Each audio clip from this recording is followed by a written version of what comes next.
नमस्कार शेतकरी मित्रांनो, मी आशिष डुमने IPL बायोलॉजिकल्स तर्फे तुमचं पुन्हा एकदा स्वागत करतो. आणि आज शेतामध्ये आलो आहेत. आपण लाईव्ह शेणखत कसं कुजतं, डिकम्पोजर वापरण्यामुळे कसा फायदा झाला आहे शेणखत कुजण्यासाठी आणि त्याचा शेतामध्ये काय फायदा होतो हे आपण बघूया.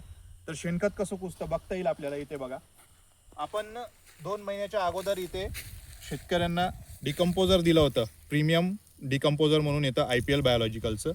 तर इथे बघा, आपल्याला पूर्ण बघता येईल.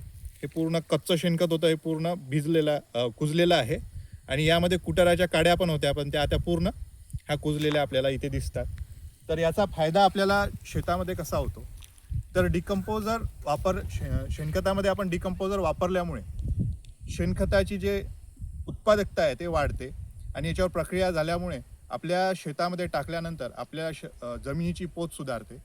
याचे फायदे कसे होतात, तर हे डिकम्पोजर शेणामध्ये टाकल्यामुळे हे जलद प्रक्रिया जे आहेत, कुजवण्याची जलद प्रक्रिया होते. जे कच्चे शेणखत आपण शेतामध्ये टाकतो ते 6 ते 8 महिने आपल्या शेणखतामध्ये कुजत नाही. ते इथे तुम्हाला बघता येईल.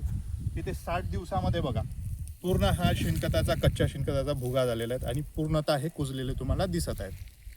दुसरी गोष्ट म्हणजे आपल्या शेणाची जे प्रक्रिया आहे त्यामुळे आपल्या जे अन्नद्रव्य आहे त्याची उपलब्धता इथे आपल्याला शेतामध्ये चांगल्या प्रकारे दिसते. जसं की शेणामध्ये जे नत्र, स्फुरद आणि पालाश आहे याची उपलब्धता चांगल्या प्रकारे आपल्याला पिकाला तुम्हाला झालेली दिसते.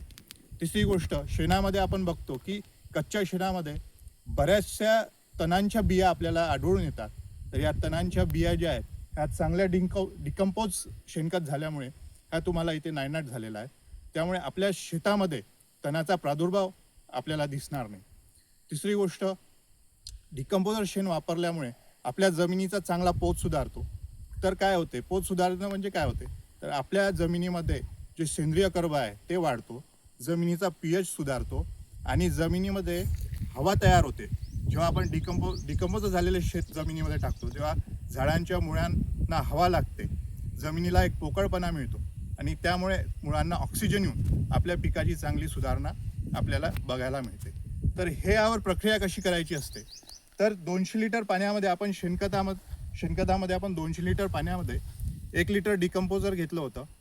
सोबतच शेणामध्ये ज्या हानिकारक बुरशी आहे त्यासाठी आपण ट्रायकोडर्मा व्हेरिडी घेतलं होतं आणि इथे आपण मेटारायझा अॅनिसोपी, जसं की हुमणी अळीचे अंडे शेणामधूनच येतात, तर त्यांना मेटारायझा अॅनिसोपी या 200 लिटर पाण्यामध्ये टाकून या ढिगाऱ्यामध्ये छिद्र करून, ह्या ढिगारा आधी ओलावा करून छिद्र करून त्यामध्ये टाकलेलं होतं आणि 60 दिवसामध्ये याचे रिझल्ट आपल्याला अशा प्रकारे दिसले. तर आपण यामध्ये IPL बायोलॉजिकलचं प्रीमियम डिकम्पोजर नावाचा प्रोडक्ट आहे तो टाकला होता. नंतर त्यामध्ये संजीवनी जे आहेत ते 1 किलो टाकली होती.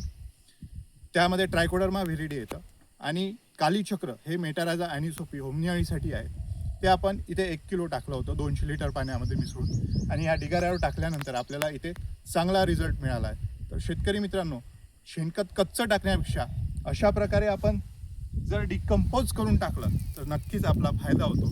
आणि जे केमिकल खतं आहेत यामध्ये आपल्याला 30 ते 40% तुम्हाला कमी लागतील आणि इथे आपला खर्च कमी होऊन आपली जमीन पण चांगली सुधारते. तर तुम्ही अशा प्रकारे डिकम्पोज करून, आता पण दिवस आहे तर अशा प्रकारे तुम्ही शेणखत डिकम्पोज करून तुम्ही शेतामध्ये टाका, आपले जमीन वाचवा आणि जमिनीचा पोत सुधारा. धन्यवाद.